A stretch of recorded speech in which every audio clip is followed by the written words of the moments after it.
अख्तियार बेग साहब, बड़े सादा से मुतालबात हैं, बड़े बुनियादी किसी भी माशरे का ये हिस्सा होते हैं कि जहाँ इंसाफ का निज़ाम हो, जहाँ इलेक्शन साफ शफाफ हो। तो मौलाना साहब की जमात भी यूँ कह रही है कि साफ शफाफ इलेक्शन हो जाए, अवाम ने जिसको हक़ हुक्मरानी दिया है उसको हुक्मरानी दे दी जाए, तो हम फिर बात भी कर लेंगे। और इनसे मुज़ाकरात क्यों नहीं कर पा रहे आप लोग? हम तो, हमारी डोर तो तमाम सियासी जमातों के लिए और मौलाना साहब के लिए तो खुसूसी एहतराम है। अफजलदारी साहब से जो ताल्लुकात हैं उनके वो सबको इल्म है। मेरे अपने मौलाना साहब से निहायत ही करीबी और मेरे मोहतरम है वो। लेकिन ये जो सब चीज़ें मुतालबात हैं, ये तो फिर वही है कि आपने हुकूमत को तोड़ें, नए इलेक्शन नए इंतखाब की तरफ जाएं, दोबारा आईनी ओहदे। तो ये तो मैं समझता हूँ कि एक फ्रूटाइल एक्सरसाइज है।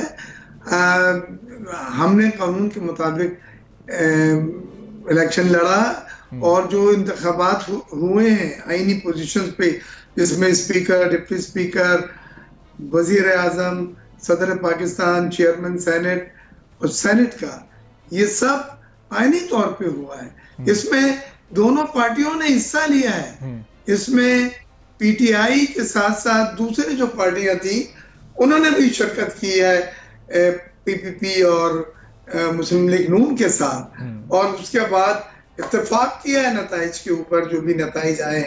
तो अब क्योंकि वो नताइज अपने मंशा के नहीं है, तो वो नताइज कबूल नहीं है और वो इलेक्शन कबूल नहीं। मैं ये समझता हूँ हमारा मुल्क इस तरह की चीज़ें, इस तरह की बातें का मुतहम्मल नहीं हो सकता।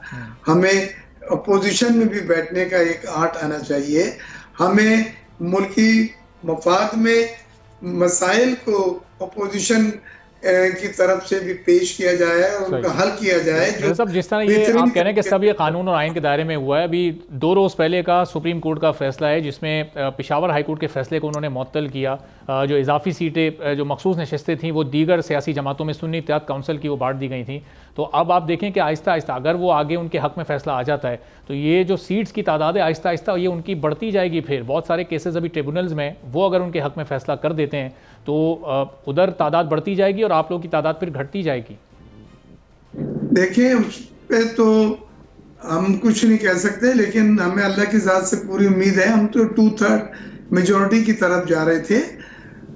तो अल्लाह का बहुत शुक्र है कि हमारी स्ट्रेंथ जो है हाउस में मोर देन कंफर्टेबल है, मोर देन कंफर्टेबल। सब्सक्राइब करें और बेल दबाएं ताकि कोई खबर रह न जाए।